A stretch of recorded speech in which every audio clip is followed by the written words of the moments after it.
आप हैं शिक्षा सुधार रोजगार के साथ और मैं हूं नीरज। एस्टेट अभ्यर्थियों के लिए बड़ी खबर। अब शिक्षा सुधार रोजगार की तरफ से बीएसबी पटना को एक रिप्रेजेंटेशन भेजा जाएगा और उसमें आप अभ्यर्थियों की राय चाहिए। हम आपको बता दें कि 19 मई 2020 को पटना हाईकोर्ट में पीआईएल की सुनवाई हुई।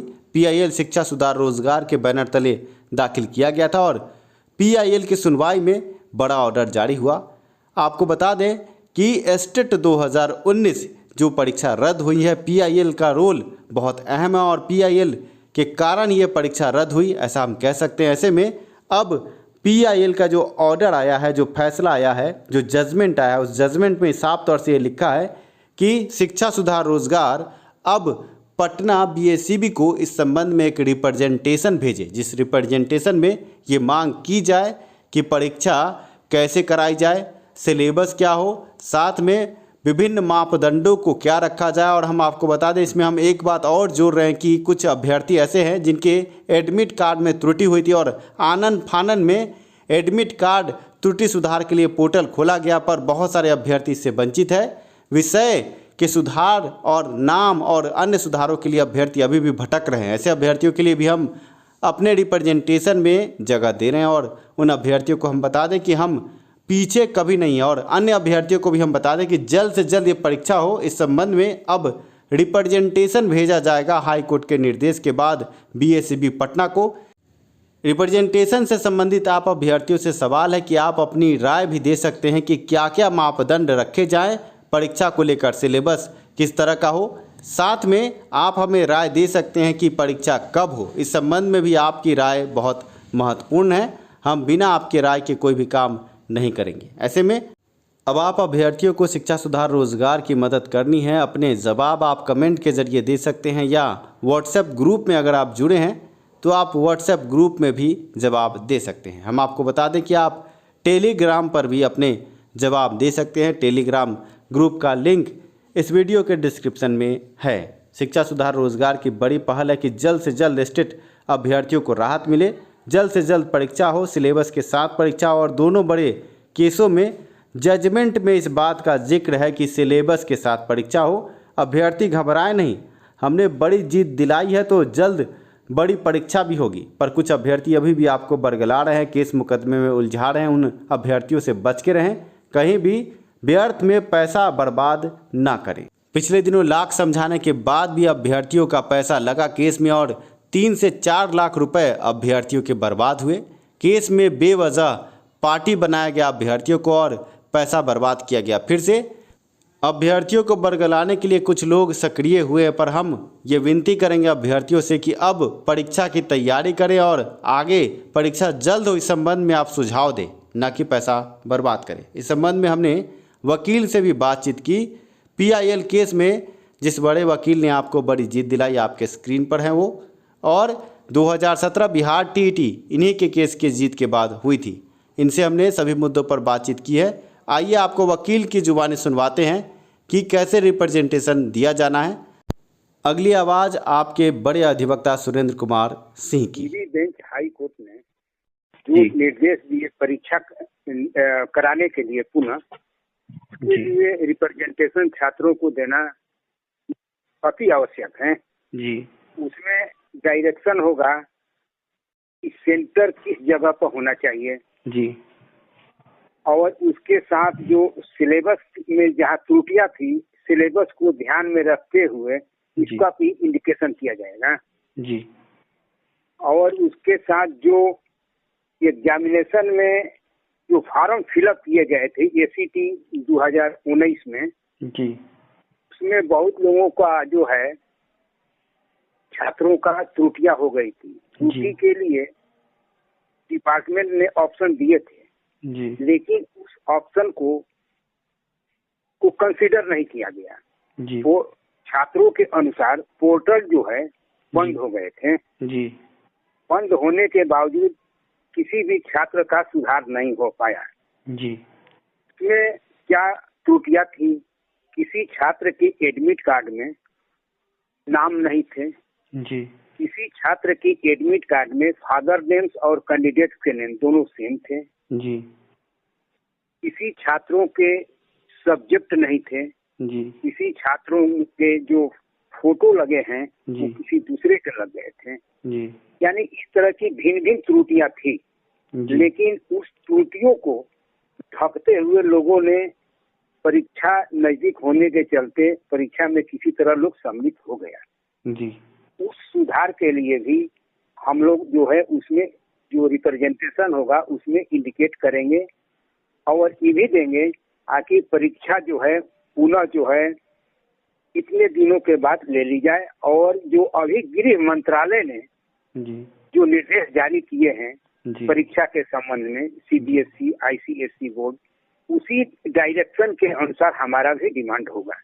जी सर, ऐसे में हम आपसे ये भी पूछना चाहेंगे कि हमने सुना है कि 2017 TET जो हुई उसमें आपका बड़ा योगदान था और 2017 TET की केस में आपने बड़ी जीत दर्ज कराई थी। इसके बाद ये परीक्षा हुई थी, इस संबंध में बताएं सर। हाँ, मेरे पास छात्र लोगों ने आया जी। 6 साल से परीक्षा जो है नहीं हो रही थी। जी। फर्स्ट परीक्षा जो है जब सर्कुलर बना 2009 में जी। सेंट्रल गवर्नमेंट के द्वारा, जी। फिर स्टेट गवर्नमेंट ने 2010 में सर्कुलर को कंसीडर किया और एग्जामिनेशन 2011 में लिया। जी। उसके बाद एग्जामिनेशन नहीं हो रहे थे। जी। उसी पेंडिंग एग्जामिनेशन के लिए बच्चों ने, छात्रों ने मेरे पास आए। हमने अपने स्तर से PIL को कंसीडर ध्यान देते हुए और उन लोगों की गिरभांश, छात्रों के गिरभांश को रखते हुए हमने PIL दायर किए। जी। उस PIL में हमको बहुत बड़ी सफलता मिली और छात्रों ने परीक्षा भी दिए, जिसमें आज बिहार में करीब 47,000 के नियर अबाउट जो है TET विद्यार्थी उसमें सक्सेस हुए। सर, ऐसे में सर हम ये भी पूछेंगे कि 2017 के बाद TET नहीं हुई है, तो इस संबंध में कोई आपके तरफ से आगे कोई कार्रवाई की गई है? हाँ, पुनः छात्र लोगों ने फिर मेरे पास दोबारा अपना समस्या को रखा। जी। हमने फिर TET परीक्षा के लिए पुनः हमने PIL किया, जिसका CWJC नंबर 23998 ऑफ 2018 है। उस TET में भी हम जीत गए हैं। जी। जी। जी। लेकिन अभी MJC उसमें बाकी है। जी। तो सर क्या लगता है कि 2021-22 में अभ्यर्थियों को बिहार TET देखने को मिल सकता है? यस, मिल सकता है। सर, इसके अलावा आपके बारे में हमने ये भी सुना कि कंप्यूटर शिक्षकों को लेकर आपने एक बड़ा केस किया था।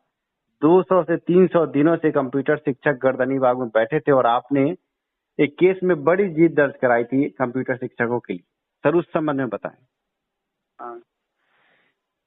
बिहार गवर्नमेंट और सेंट्रल गवर्नमेंट के सहयोग से जी। बिहार स्तर पर जी। बच्चों को कंप्यूटर ट्रेनिंग दी गई थी। जी। और उसका नाम दिया गया था कंप्यूटर टीचर। जी। लेकिन गवर्नमेंट ने किसी तरह का ध्यान नहीं दिया। 2009 और आज जो है 2020 हो रहा है। जी। तो 2019 में बच्चों लोगों ने हमसे कहा, हमने उसमें PIL दायर किए जी। और उसमें भी हमको सफलता मिली। उस केस को भी हमने जीत लिया है जी। और उसमें भी MJC बाकी रह गया है। जी। तो सर, ऐसे में हम कह सकते हैं कि कई बड़ी जीतों के बाद अब स्टेट 2019 का जो रिप्रेजेंटेशन BSE बोर्ड को जा रहा है, क्या अब रिप्रेजेंटेशन के बाद जल्द से जल्द पूरा सिलेबस के साथ अभ्यर्थियों को इंसाफ मिलेगा परीक्षा में?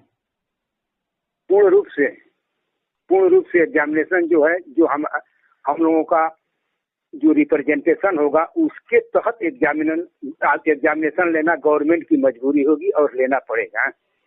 सर, अभ्यर्थी ये भी जानना चाहेंगे कि ये जो रिप्रेजेंटेशन दिया जा रहा है, हमने देखा है कि हाई कोर्ट ने ऑर्डर में इस बात की जिक्र किया है।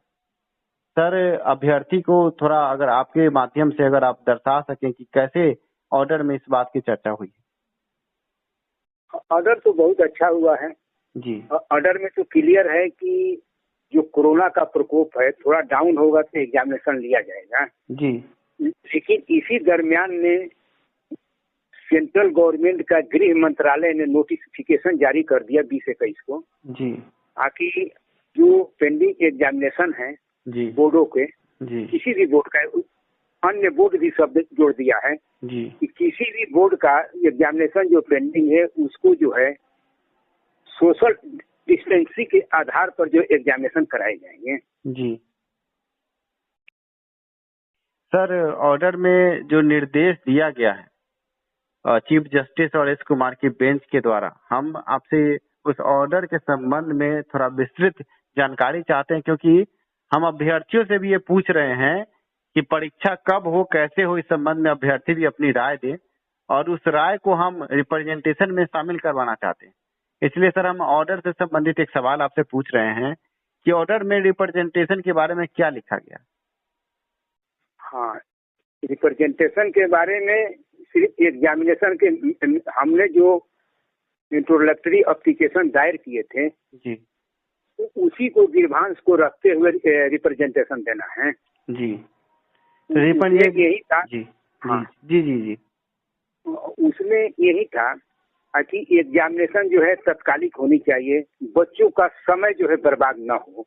बच्चे अभी पढ़ रहे हैं, कंटिन्यू उनका जो है टाइम जो है क्या कहते हैं पॉजिटिव टाइम में इन्वेस्ट हो जाए, बर्बाद ना हो।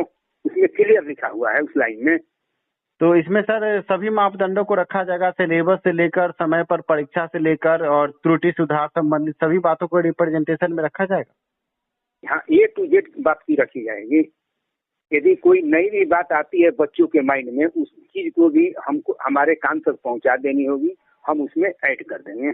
सर हम हमारी प्राथमिकता है उतना जो है, प्राथमिकता जो है डीवी बेंच ने हमको दे दिया है। सर, इस संबंध में हम एक मुहिम चला रहे हैं, अभ्यर्थियों से हम ये सवाल पूछ रहे हैं कि वो भी इस संबंध में अपने कोई भी सुझाव हमें दे सकते हैं और सुझाव जैसे ही हमारे पास आएगा हम आप तक सर पहुंचाएंगे। अपनी कीमती राय आप टेलीग्राम ग्रुप और इस वीडियो के कमेंट बॉक्स में दे सकते हैं। धन्यवाद वीडियो देखने के लिए, साथ देने के लिए। शिक्षा में सुधार हो, सभी के पास रोजगार हो।